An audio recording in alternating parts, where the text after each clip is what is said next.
Okay. Hi, everyone. I am Kelly Chu, and I am here for our final event for the Library Talks tonight. I'm going to be your host tonight for our chat with the amazing Leigh Bardugo. So before we get started, there are two ways to ask questions tonight. Number one, librarians, you should have a Q&A column, and you guys can type questions right into that box on your screen, and they will show up alongside here for me and Leigh to see.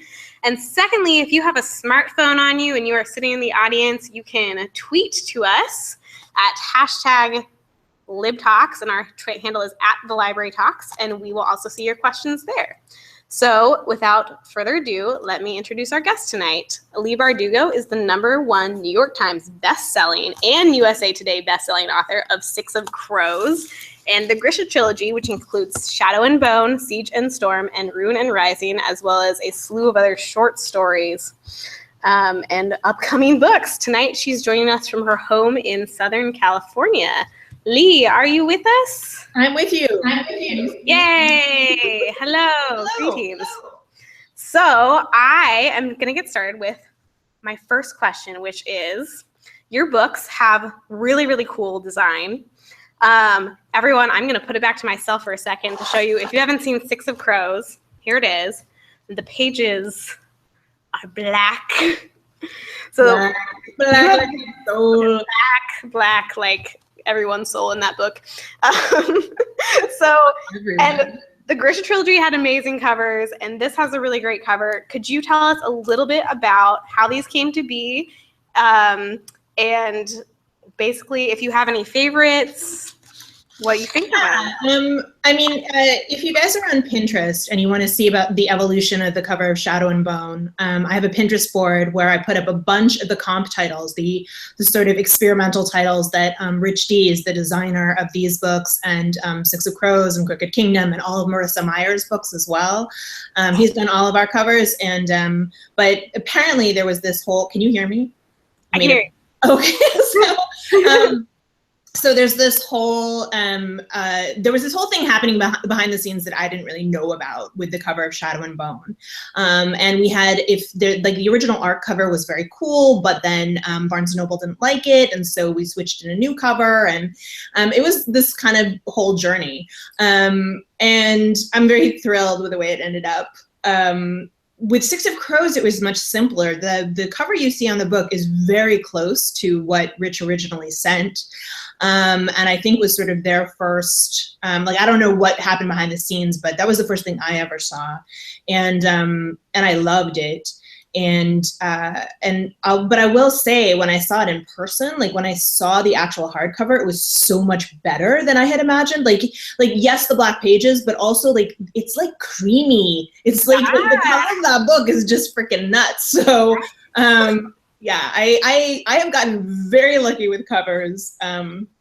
Until Summer Days, Summer Nights came out, they also, even like the anthologies I'd been in kind of matched. But then Summer Days, Summer Nights came out, and it's all like sunshine and happiness. Summer, yeah.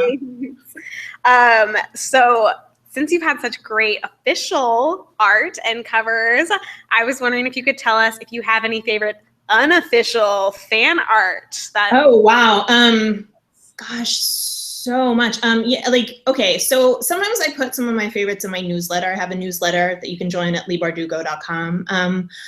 Off the top of my head, I can say like one of the first people to draw fan art was a woman named Irene Coe. She was one of the first people who drew fan art for the Grisha Trilogy, and I'm convinced that that's a big part of the reason that people started like having an interest on it in Tumblr. Like I didn't even actually know Tumblr existed before I saw Irene's art. You started seeing a lot of pictures of the Darkling. She like drew everything, and she kind of changed even the way that I saw my characters. And I hired her to do the poster when we did the poster for a pre-order for Ruin and Rising. So she did the Soldier Summoner Saint art for that, yeah. And she also has drawn like Batgirl now. Like she's very established lady. There's also a woman named Grace Fong who I adore. A woman named Nyla Magruder. Cassie, who's CZ. I know her by her her handle, which is Lunchbag Monster. I assume, no judgments. Also, Marty McSee did these incredible illustrations of all of them, and I only know her handle. It's xlahanix. I reblogged all of them. Like, if you want to look at my, like, I went down a rabbit hole with that answer. But if you want to look, you can go to my Tumblr blog and I tag everything fan art that I reblog. And there's even some Hamilton Six of Crows crossover fan art that's totally incredible. Oh, could you tell us some more about that? Because someone on Twitter has already noticed that you are wearing a Hamilton shirt. I am indeed. And what is the crossover? I forgive me. Whoever you were, if you're watching, I do not remember the name of the artist who did them, but they did Hamilton Six of Crows crossover art, and it was, outgunned, outmanned, outnumbered, outplanned, and it's all the characters, and it is amazing. Like, it made my life. I just love it so much. And there's this girl, I want to say Book Review Wizard, who has done all of these edits that, like, she'll take excerpts of Hamilton lyrics and, like, put them with Six of Crows characters. Yeah. I'm a sucker for that kind of stuff because I get really excited when the things I love and that I'm super fanish about are also things that my readers love. Like, that just makes me so happy. And, like, it's like a totally different way to engage with the books and to talk to people on Tumblr and Twitter. So yeah. Yay. Okay, so a more, like, literary question after, like, fan art. Yes. So Grisha series, is it Grisha or Grisha? I feel like I'm saying it wrong. Grisha. Grisha, yeah. Okay. I've been saying it wrong for years, but that's okay. We all just learned. So in Grisha and in Six of Crows, they are set in a world that use both guns and magic. Some people call this, like, gunpowder fantasy. Do you, like, subscribe to that, like, that kind of nomenclature for your subgenre, and, like, kind of like why did you decide to do guns and magic? I mean, how's it working for you? I've talked about this quite a bit, but, like, one of the guiding questions when I was writing the Grisha Trilogy was, what happens when you bring a gun to a magic fight? Okay, so it's like, if you don't, that's part of why I had a limited magic system, because it's not an interesting question if there's no limits on the magic.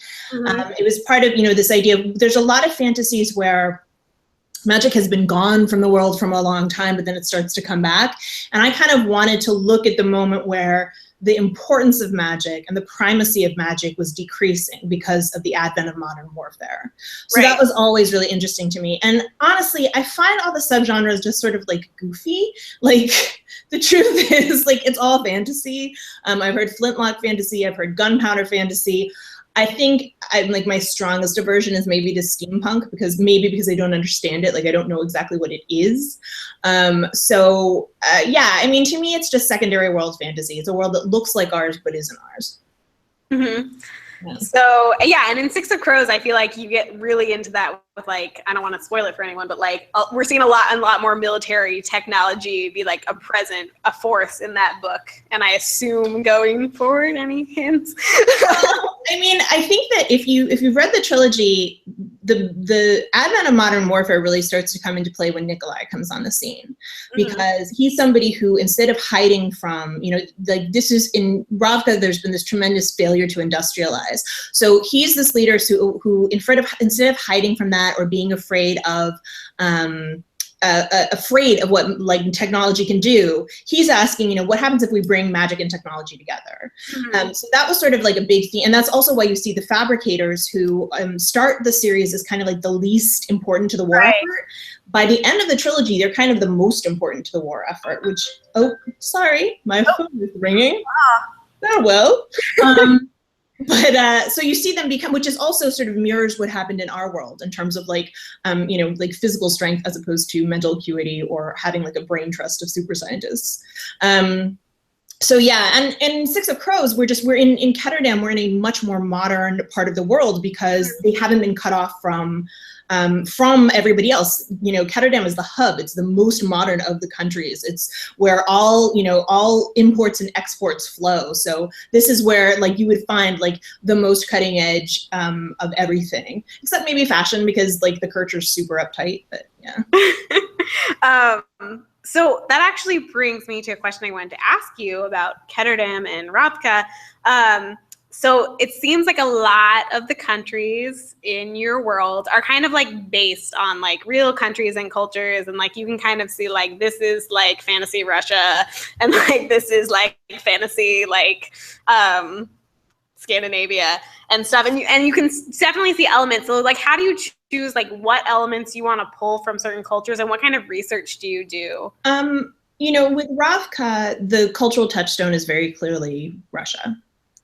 Although it is very clearly not Russia. And that's signaled both in its geography and also in the fact that there is a fully made up word that has no relationship to Russia except in its cognates in the first sentence of the book. So all of that was deliberate. In terms of Kerch, you know, and some of the countries that developed outside of it, I mean, to me, I wanted Kerch to be this sort of this little island superpower, right? This trading, the anti-Ravka, essentially. You know, Ravka is very old world, relies heavily on magic, you know, and has these sort of, doesn't have a strong merchant class. And I wanted to create this kind of hyper-capitalist trading superpower. So it was, you know, really one of the first hyper-capitalist trading superpowers. I mean, even before we were talking about capitalism, was the Dutch Republic of the 1700s. That was a very natural fit for this country. But you'll also see sort of a heavy influence of Victorian England, particularly in the poverty that you see in Ketterdam, and a little bit of Las Vegas. And a little bit of Venice, you know, which was also, you know, a huge, this tiny country that again was this merchant superpower. So all of those things, they're things that in our world match up to what I want the country to evoke in the book, and that I think do some of the heavy lifting in terms of creating resonances for the reader, hopefully. Right. Yeah, no, that makes sense. Actually, that's really interesting. It's like pulling things that people like recognize and then like not having to say like a lot because it's just like right there. Well, we do that. I mean, fantasy does that all of the time. I think it's just we are a little bit more used to or familiar with seeing fantasy do it with medieval Europe, particularly medieval England, and then with steampunk with Victorian England. You know, we're much more sort of like we've been acclimated to those kinds of cultural things, but it allows a certain amount of shorthand for the author, I guess. Yeah. So I've got a question from Joanna Oizen. Sorry, Joanna, I don't know what library you're at. Is it okay to write about a controversial topic in a book? She's very... I mean, yeah, absolutely. I think the thing to be aware of is that you know, it's controversial for a reason, and it's not just because it's usually not because we're prudish about something or uptight about something. It's usually because people have a very personal investment in that particular issue. So, I mean, when I was working on Inej's story, I spoke to some young women who had been trafficked. I did quite a bit of research into human trafficking and forced labor. When I write, you know, what I always say to people is even if you're writing fantasy, you need to be doing research. You need to be researching, not just researching the experience, but also speaking to people who have had firsthand knowledge of it. And I think also just in general, like if you're writing about farming, research farming. If you're writing about a dictatorship, don't just think about like, oh, I once saw a dictatorship in a movie, so I can write this. Like, do research that, you know. And that is actually, I think it lends a lot to the reality of the world. I think readers pick up on that, even if you are only using a tiny fraction of the research that you do.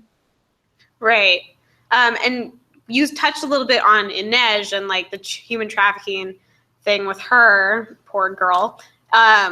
Would you say that is the most like difficult thing you've had to write about? Like what has been something that you're like, I really need to get this right. Like I really need to do the research on this. I mean, yeah, there's no question that was the most difficult thing. And I touch a little bit more on that in Crooked Kingdom, and I really didn't want to screw it up. Like and I will say this too, though, something that's very different from a lot of most, or not most, but a lot of victims of human trafficking. One of the reasons they become victims and are preyed upon by people is because, you know, Inej's backstory is that she comes from this very strong family unit. And a lot of kids and young women and young men, but predominantly young women, don't have any place to go. You know, they have no safe space. They have problems at home, or they're in foster care, or they're in really, really bad financial straits. So that, I think, is not a very true part of the story. But yeah, I took that pretty seriously. Like, I don't, as soon as you write something like that, you don't want to screw it up. And I know that character has resonated for a lot of people, and so I wanted to treat well with it. And I mean, the same thing is true no matter what you're writing about. I feel more comfortable writing about like Kaz's disability because I have a disability. But there's things too, like, you know, Jenya was a very big character for people for some of the same reasons. Like, I don't know. I think you've got to be sensitive to it, but it should never keep you from writing it. Like, you absolutely write it. Yeah. Thank you for that answer, Leigh. That was really, yeah. I will say too, writing Kaz's backstory was one of the hardest things I've ever done, just because it is so damn depressing. Like, it is. I was like reading and I was just like, oh God. And then like I came out of like hours of working on this particular scene, which if you guys have read it, you know the one I'm talking about. And I was like, I'm gonna write 20 pages of Matthias and Nina banter because I can't go back to the real world yet. I'm just too depressed.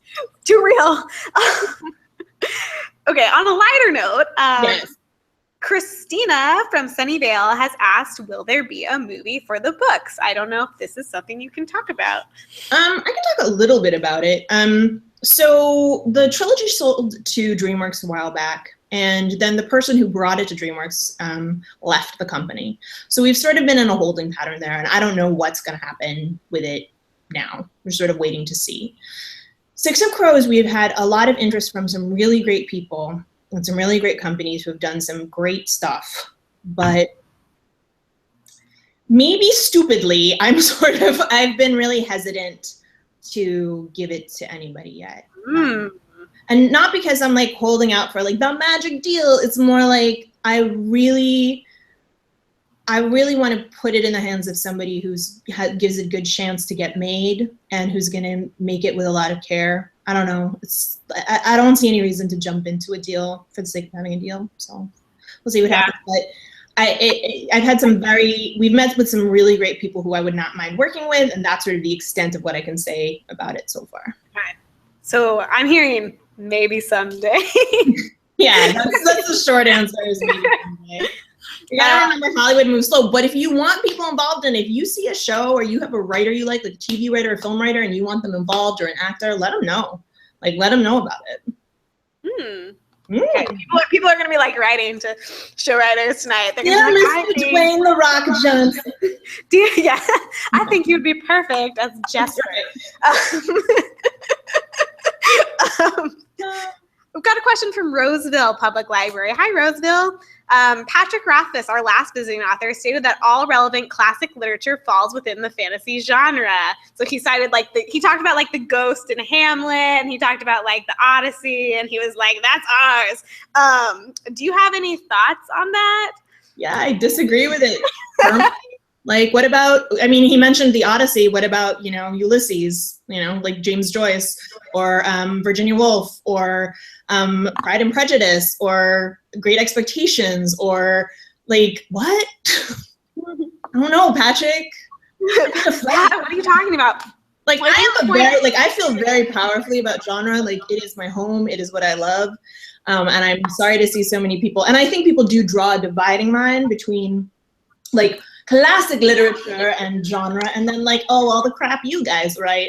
So I think that's what he's speaking to, but at the same time, I'm like, yo, no, there's definitely room for realism and for non-fantasy, non-speculative fiction.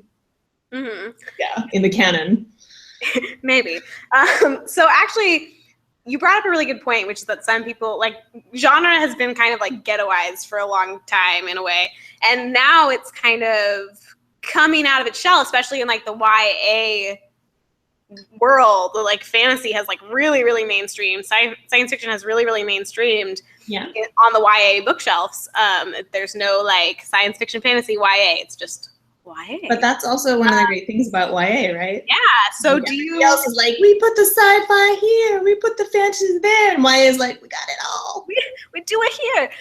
So do you think that the popularity of genre in YA is kind of like is going to contribute positively to the acceptance of genre in like more, not like mainstream, but in like adult? Honestly, no. And I'll tell you why. Because all those people who have, well, not all of them, but a big chunk of the people who have complained about being stuck in the SF&F shelves and the way that people denigrate the work of genre writers have had no problem turning around and spitting on YA authors. And that is because we are predominantly women.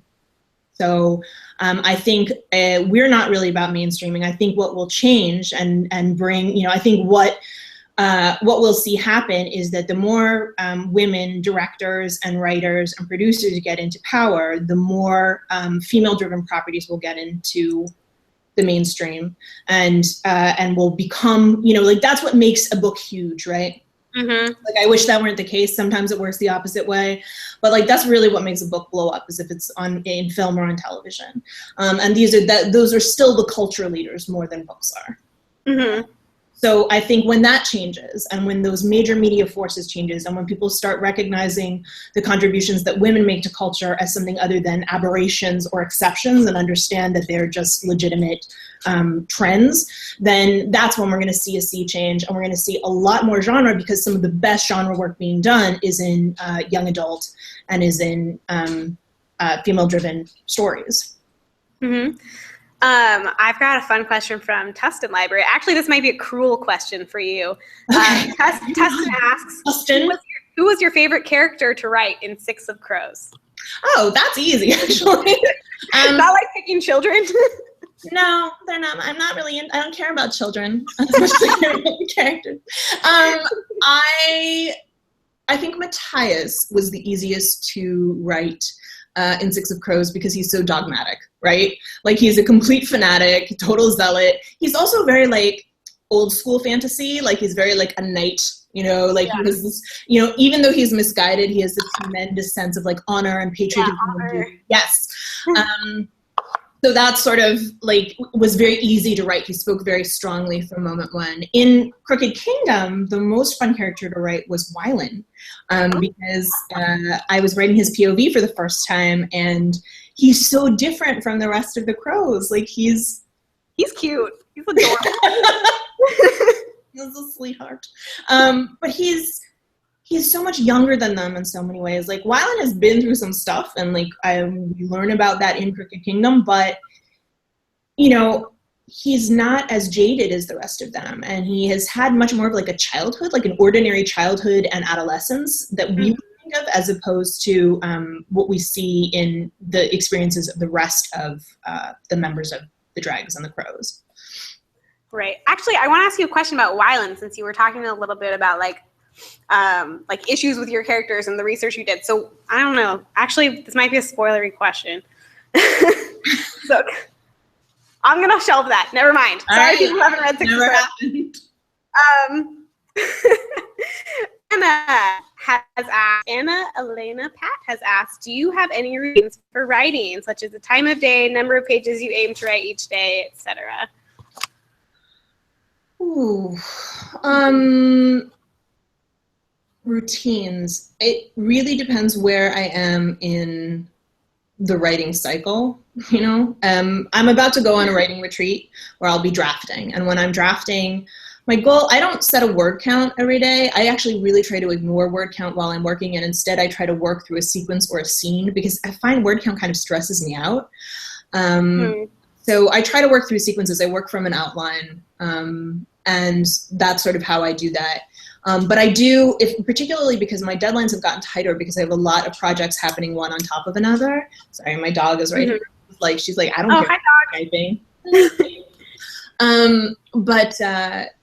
dog. So because of that, I've had to sort of think, okay, I know that I need to get, Act 1 and Act 2 done by this week or that week. So I've started to plot that out a little bit more. So I have a very clear sense of, I'm going to be going away for 2 weeks, how much I need to get done while I'm there. And then, because because, and how I'm going to meet the next deadline. I tend to be a late riser. Like I get up late and I stay up late. Like I cannot function on a normal schedule anymore. I mean, I worked normal jobs for a long time, so I don't know why that is. But like if somebody's like, oh, we're going to Skype at 8 a.m., I'm like, you must be mad. I don't even know what that color of the morning looks like. So witching hour.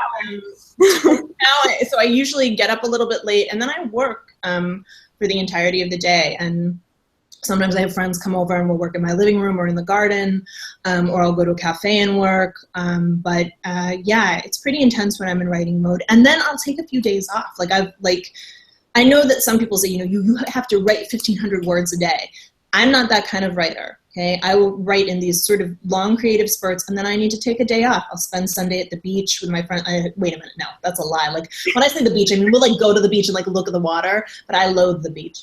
We'll go to nature, and we'll go and we'll relax, or I'll go and have drinks with friends, or I'll spend the whole day binging on something on Netflix. Take a day, sometimes take a week off, and then go back into it. Got a related question while we're on the topic of your writing habits. Yes. Malik Sims at San Leandro Public Library would like to know, what advice would you give a writer? I want to write unique stories like you. Hello, Malik. I would say, and thank you, don't worry too much about being unique, okay?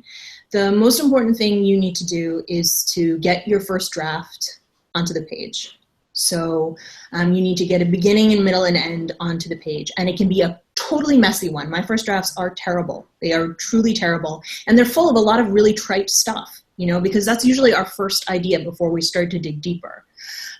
So it is okay to have your first draft be a little bit unoriginal or to be a little heavy on tropes or whatever it is. And then you can go back and you start to revise it and see different directions that the story can go. But don't get paralyzed by the idea of being super original or unique. Don't worry about that. The important thing is sort of to tell the story that you want to tell, and you'll find in the telling of it the ways that you make it unique. Most of us are telling stories where we could probably pluck out parts of it and be like, oh, that came from this or this came from that. With this, there's only 7 stories in the world and they've all been told again and again. It's all in the telling, and you are going to tell a story that nobody else can tell. So don't let it stress you out. I hope that helps a little bit. Yeah, get it. That was very inspirational. So one more question on writing from Catherine. When did you decide to become a writer? I always find this question interesting because it's almost always phrased this way. And, I wanted to be a writer from the time I was a little kid. I was an only child. I used to walk around talking to myself constantly. My parents were concerned. And that's how I tell stories. If I'm stuck, I will go for a walk and put my Bluetooth in and just talk to myself and pretend I'm having a conversation with somebody else. So that, my neighbors are concerned probably too. But I always wanted to be a writer. That was what I always wanted to do. And when I started junior high, I think that's when I really started writing intensely and frequently and sort of almost compulsively, journals and poems and song lyrics and everything, fiction, all kinds of stuff. But I think the real trick of becoming a writer is not deciding you want to be a writer. It's committing to the discomfort of finishing a draft. I did not understand that no matter how much I wanted something or how good I thought I was at something, that the act of writing is an incredibly uncomfortable experience, because what you write, your first draft is never going to sound the way you want it to. It is never going to be as good as somebody else's 6th or 7th draft. And if you are a writer, then you're a reader, so you know what good writing is. And there's this terrible tension between that moment when you have the idea and you're so in love with it and you start to work on it, and you're like, oh my God, this is terrible. This is not like the books I love. This is no good. You have to live with that every single day through the process of writing the book until it starts to be good again and you fall back in love. So that space in between, that's what you have to commit to. It's committing to the discomfort of everyday failure that is writing a book, and that and that are sort of you're going to have days like that. And then you'll have days where you're like, I'm a genius. I'm amazing. This book is going to be incredible. But those are the days you kind of have to work for. Yeah. So you've mentioned a few times, revisions and how you work, like may take a lot of drafts to get where you want to go. Could you tell us a little bit about the process that you went through, maybe with Shadow and Bone, since that was your first published novel? My process is the same basically for every book. It's different for short stories, but for every book is the same, which is that I write what in screenwriting is called like a beat sheet. It's a 3-act structure. And it has 3 major sequences for the first act, 6 major sequences for the second act. Okay, and in the middle of that second act, there's what's called the midpoint. I'm pointing at this like you can see it. There's what's called the midpoint reversal, which is like sort of the big moment in the middle. And then there's 3 sequences for the third act, but I don't worry too much about the third act because it's longer, shorter, whatever. If you can get through your second act, you are good. You will figure out your third act. But so I write this sheet that's basically like sentences for each of those things, and that's what I call my outline, sort of like the major moments in the story, the big emotional turns, the big set pieces. And some of them change, some of them shift, some of them are more developed than others, some of them are literally like, and then they go on a journey. They need an object, but what? But that have the sort of major moments of the story that I know and understand. And then and in some ways that's the first draft, right? It just happens to be 1 page. It's a page-long book. And then I start to go back in and I start filling things in. And that's what I call the 0 draft. That's when I'm going in and I'm writing scene to scene to scene. And if I don't know what the scene is, I put insert awesome scene here, and then I go to the next scene. And if I don't know what happens in the scene, then I'm like, okay, I know this is the scene where the hero meets the heroine, but I don't know if it's going to happen in a forest. And here's what I think the dialogue is, so that I'm putting like, there might be snippets of dialogue, snippets of description, or it might be a fully formed scene that makes it all the way into the final draft. But the trick for me is that momentum and trying not to lose the confidence and the excitement of that idea. That's the 0 draft. And then I start going in and revising that and adding more and more. And that's why my drafts get longer on revision instead of shorter. Because that's the way I work. I'm sure your editor loves that. I think actually it's easier to add than it is to cut. So I think that might be I think it's actually worked pretty well for me. So not wood so far, but yeah. So you talked a little bit about romantic scenes, romantic scene TK. Someone has asked at La Palma Library, how do you progress romance between 2 characters? Man, it depends on the characters, right?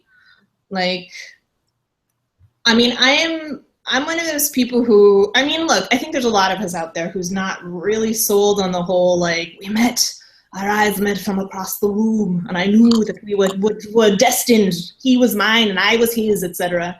Like, I've read a lot of romances like that I really loved. Like, I am an avid romance reader, but that's not what I really like to write. I'm more like, and this is true, actually, I say that I like that in romance, but I'm not totally sure that's true. I really like slow burn romances, like longing glances, lots of timing, will they, won't they, like that is my life. And then after they get together, I'm like, ugh, happy couple. Boring. So yeah, so that's like kind of my favorite kind of thing to write. But really, in terms of like, here's my best advice for writing romance. Don't make it about the romance, okay? Give them something to do. Give them something they have to achieve together so that they can be observing each other and learning about each other under difficult circumstances. You know, seeing what somebody, so that it's not just about like attraction, but it's also about like the competence of the other person or the skills of the other person or the way somebody behaves under stress or the way that somebody can keep a sense of humor or the way they treat other people or don't treat other people. Give them a task or a quest to go on together. Something I noticed when I was watching, I don't remember which season of Game of Thrones, but there was a couple who, like, honestly, it was so clear to me. I mean, I've read the book, so I knew what was going to happen, basically. But, like, there was this couple that was, like, so every scene was like, oh, look how in love they are. Look at the future they're building together. And I was like, oh, I'm getting manipulated. Like, I was like, I didn't want to hear it. Meanwhile, like, you know, Jon Snow and Ygritte are, like, climbing the wall and fighting people up. But I was like, yeah, that's what I'm talking about. Like, for me, that's what I think is most interesting. And I think as a writer, it gives you something to hang your hat on, so that those emotional moments are happening in the context of other action or other things they need to get done. Mm-hmm. I hope that's helpful. Yeah, no, it does. And actually, I've got a question from Moore Park Library. Hi, guys. Which, I don't know, spoiler alert. Did the Darkling ever truly love Alina? God, I get this question a lot, and I think it's totally fascinating. Like, obviously, the books were written from Alina's perspective for a reason, because I want you to have to parse the behavior of other characters yourself without having that insight. But I think the thing I would say is, when I get that question is, does it matter? It really doesn't.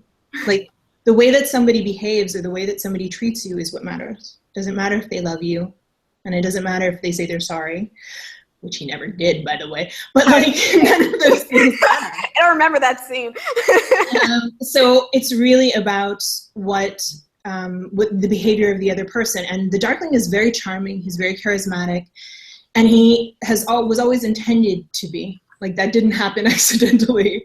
But I sort of wanted to double down in terms of asking the reader and the audience to look at the difference between what the Darkling says and what he does. Mm. Yeah, what can I say? Well, that actually brings up an interesting contrast between the Grisha series and Six of Crows, which is that, there are a lot of interesting contrasts. One being that we see the first trilogy from Alina's point of view. And in Six of Crows, we've got a rotating POV for all the characters. Why? Because I really wanted to make life hard on myself. Honestly, Allie Carter did it, if I remember right. Her heist books are, if you guys haven't read Allie's books, they're fantastic. Heist Society and so forth, if you're into heist stories. I think those are written in first-person POV, if I'm remembering correctly. But when I decided to write a heist book, I instantly knew I was going to write in multiple POV or just in third.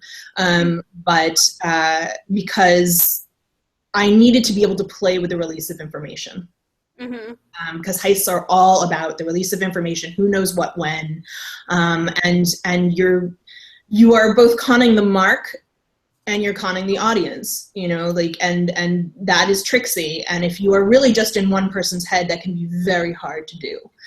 So in some ways I was doing myself a favor by doing it. And yeah, it was a story that lent itself instantly to that. And I think I really love writing in third person. I think more than I like writing in first. I don't know. You know by the story, right? Like, when you're working, if you're writers who are out there who are listening, you can usually tell. And sometimes what I do is I will change PO. Like, if I'm writing in first and it's not working, or I have writer's block, I will switch to third, and vice versa, just to sort of change things up a little bit. But yeah, I think you can tell what the story calls for in the writing. Yeah, and I think there obviously has been a trend in YA to write first person. And I'm actually happy to see a little bit more third creeping in, because it's fun. Change it up.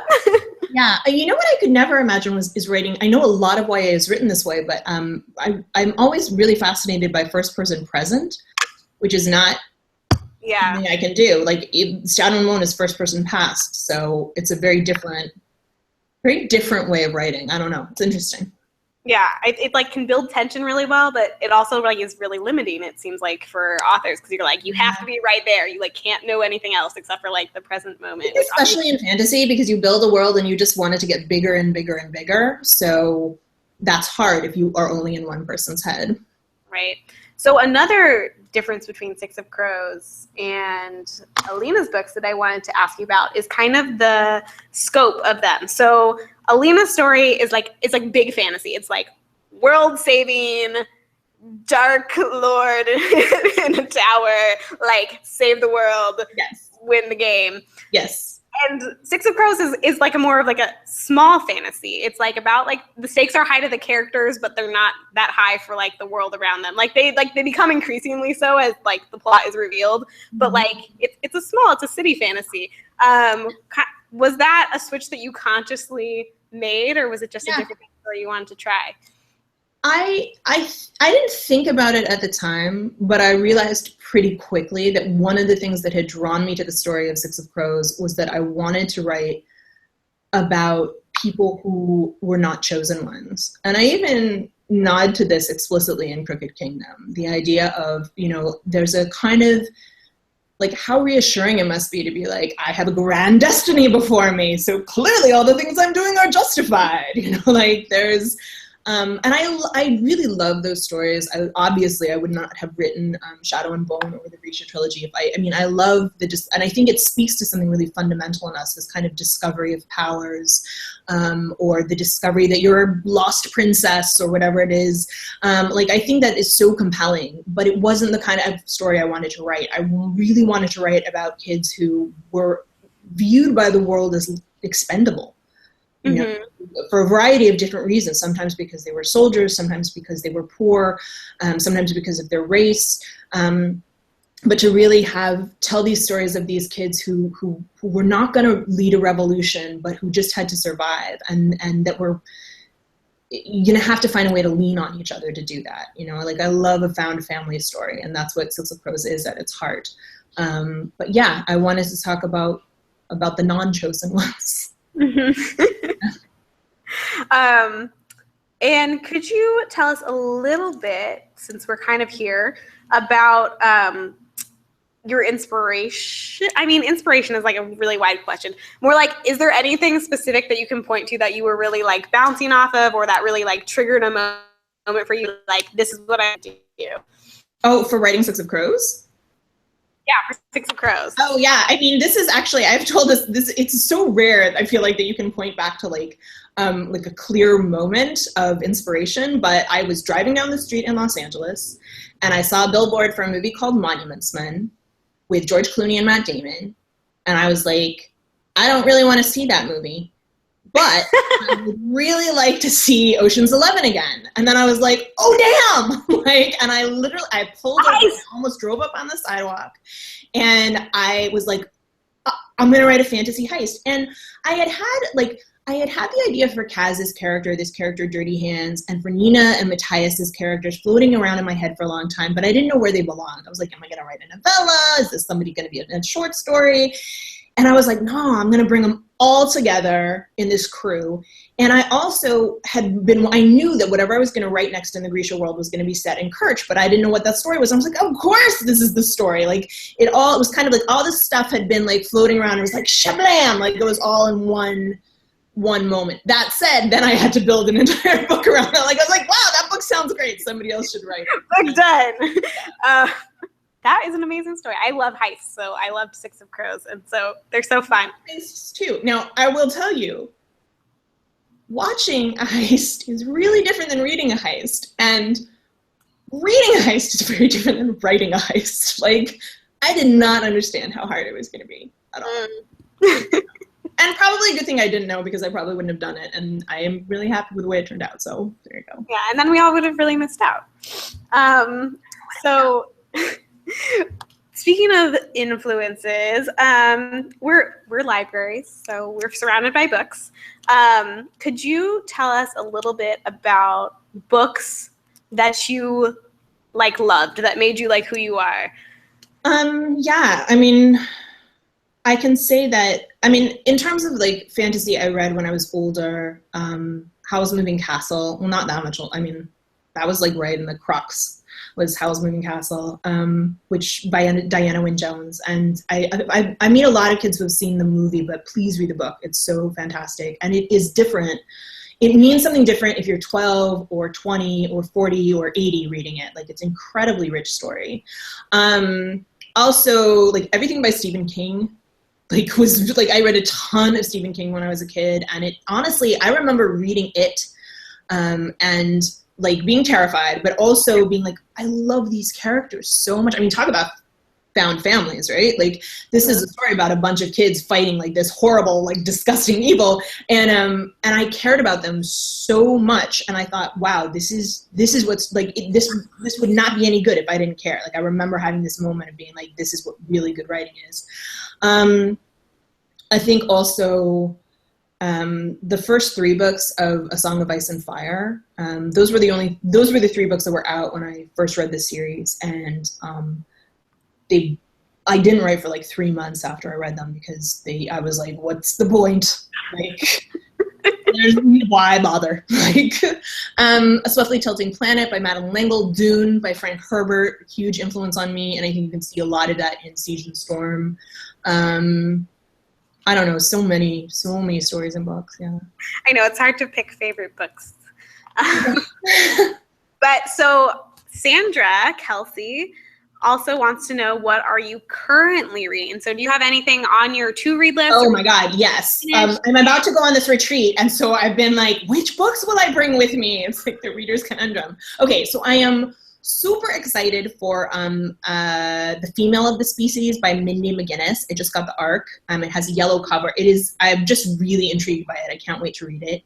I'm really excited for Gemina, the sequel to Illuminae, which is coming out next year. I'm really excited for, I think it's Midnight Star. It's the 3rd book in the Young Elites trilogy by Marie Lu. Vasa in the Night is actually a book I blurbed that I'm really excited about coming out. It's by Sarah Porter. It is crazy, madcap, Gaiman-esque, strange, wonderfully written urban fantasy, like with heavy Russian influence. Like Baba Yaga runs this crazy like market / convenience store, and I mean it's amazing. What else? Oh, and Holly Black just sent me her latest draft of The Cruel Prince, and I am a huge Holly Black fan. Like, if you guys like Six of Crows, read the Curse Workers trilogy. As far as I'm concerned, it's some of the best YA out there, and I don't understand why it's not more popular than it is. It's so good. It's magical mafia, and it's amazing. Ooh, well, if you keep plugging it like this, maybe it will be more No, popular. seriously, like, it is one of my favorite, and I will tell you, I'm not really big into fairies, but this is her new fairy book, and holy God, like, she sent me the first half, and I got off the plane, I was like, where's the rest of it, Holly? Like, it's delicious, so I'm really excited to be reading that. Yeah, and I just read Garth Nix's latest Golden Hand, which is coming out. Amazing. Is it good? Oh my gosh, tell me it is. It's so good, and so good, and there's just, I don't know, there's so much. There's so many books. There's so many books to read. Okay. I know, excitement. It's just so exciting. This is the danger of going to a library, going to a bookstore, and you're like, more. So we talked about Game of Thrones. What other, besides books, what other media are you consuming? What should we go Netflix to like get in the mind of Leigh Bardugo? Obviously, I'm a huge Hamilton fan. I just watched the first episode of Unreal the other day, and it was I can't remember who told me. I want to say it was Victoria Aveyard or Jenny Han told me to watch it. It's like behind the scenes of a fake reality show that is clearly The Bachelor, and it is, at least the first episode was mind-blowing. I was like, why did I wait to watch this? Jessica Jones, if you guys haven't watched it, amazing. The best like superhero television there is. Like, it's just so incredible. And I feel like I learned a lot of lessons from it. The first season of Orphan Black, if you're a writer, watch it. Okay? Because, like, it teaches you to be fearless about burning plot. Like, you think this should take, 4 chapters, maybe it should happen in 1. Like, it's really good. Game of Thrones, obviously. I was really into the 100. I will admit I kind of fell off the wagon that's not the right term. I kind of fell off the bandwagon this season, but I'm still going to keep watching it. What else? That's basically, like, I haven't, and I watched, so when I've been writing Six of Crows and Crooked Kingdom, I cannot watch drama. I cannot. It's too intense. So I only watch comedy. And so I rewatched all of Parks and Rec, and I finally watched Brooklyn Nine-Nine, which I thought was going to be something totally different than it was. Guys, watch it. It is not only hilarious, it's like a super feminist, progressive show. Like, it is great. And I loved it. And I don't know. I feel like those shows kept me sane while writing these books. Otherwise, I just would have been, like, so sad all of the time. So sad. San Leandro, they missed the name of the book that you blurbed. Could you tell us it one more time? Vassa in the Night. It's Vassa in the Night, and it's by an author named Sarah Porter. And I can't remember which month it's coming out, but it's very soon, and it's from Tor Books. We'll look it up. We'll tweet about it. I hope you enjoy it.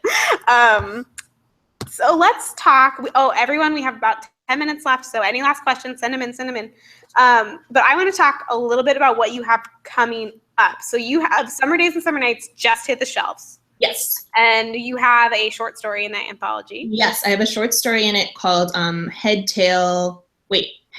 Scales, Tongue, Tail, if I remember right.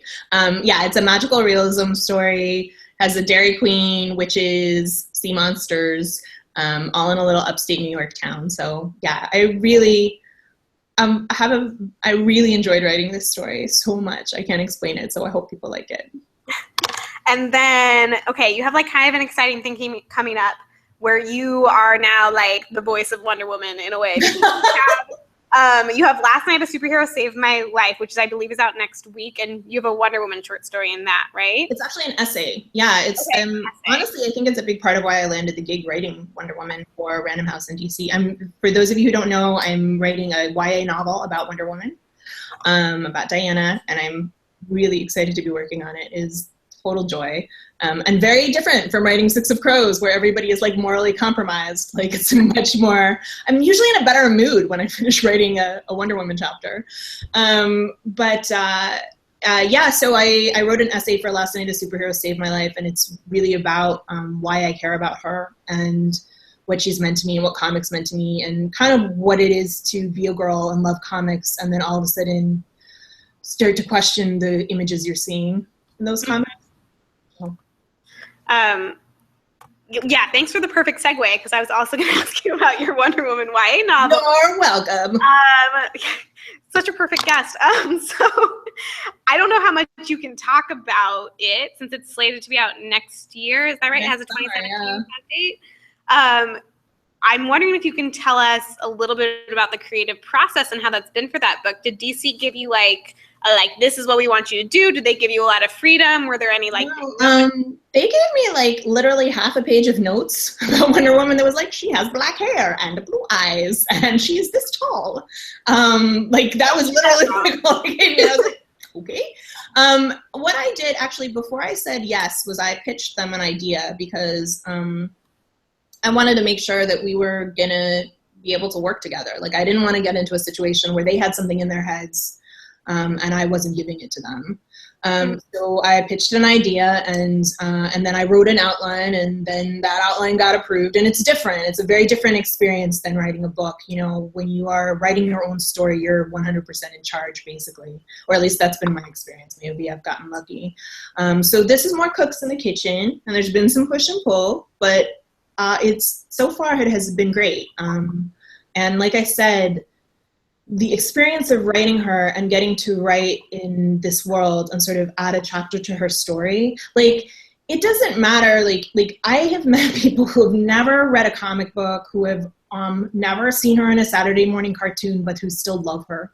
Like she is just she's iconic in a way that is like very important and special to me, and like I just think she means a lot to a lot of different people for a lot of different reasons. So I hope I will do a good job with it. It's sort of a lot of pressure, but I'm really enjoying the experience of telling her story and populating her world. It's really exciting.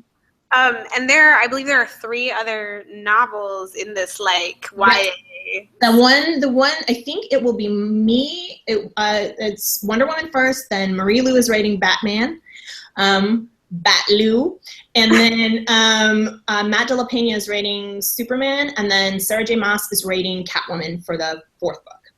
Yeah. So have you like spoken to your co-DC YAers? Or? Marie and I are very close friends, so we actually we talked all about it. And the funny thing was we didn't know who the other authors were. Like when we were like Marie and I were like, "What are you working on? What are you working on?" But no, we haven't. The books will not be related. They're going to be in their they're sort of doing their own things, which I think is good. It sort of frees us from having to keep to somebody else's canon. Especially, like, I would feel sorry for whoever came later and it was like, well, the book's already out, so guess what? You have to do that. So as far as I know, the books are not going to be related at all. But I'm hoping we'll get to do some events together, or I don't know what. I just, it's a very different kind of project. It's very cool to be a part of. Sounds very, very fun. So last but not least, Crooked Kingdom. So what's that? I don't know. So you've mentioned it a few times. I assume the book is finished, right? It's like coming out when? We just finished copy edits, actually. Nice. Okay, so it's like pretty much a finished product. Yep. But we will not see it for some time. Could you, I mean, like, no spoilers, but like, could you give us a few little like hints or things we should like get excited for in Crooked Kingdom? I mean, oh, it's so hard because I don't know. Like, okay, here's what I can tell you. It's over 100 pages longer than Six of Crows. Okay. Like, longer book. You do get Wyland's POV. You're going to learn a lot more about Jesper too.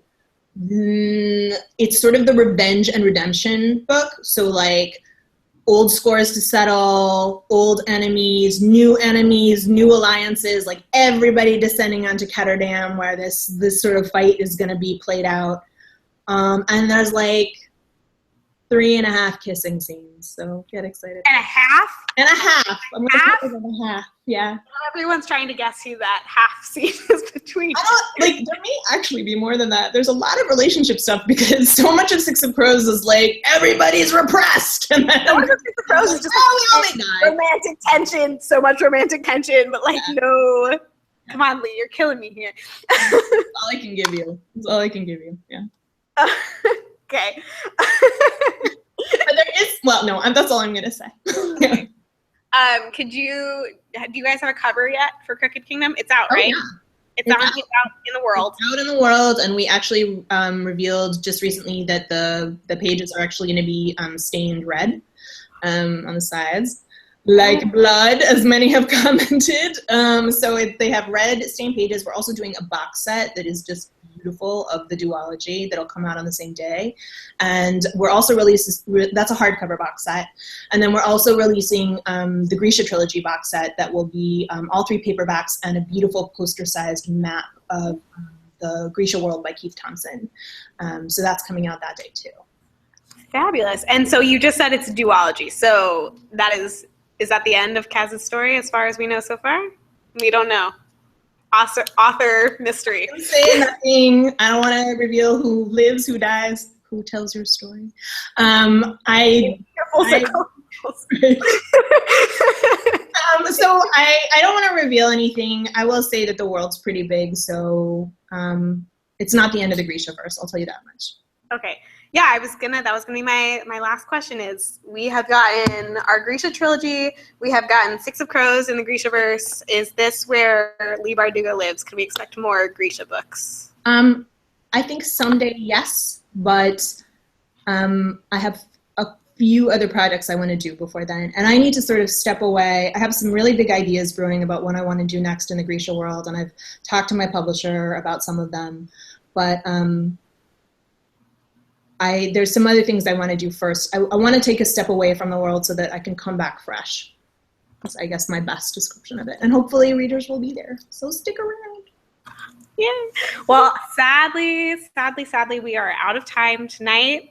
Leigh, thank you so much for being here. This was a lot of fun. This has been fabulous. Thank you, everyone watching from all over California. This has been a blast.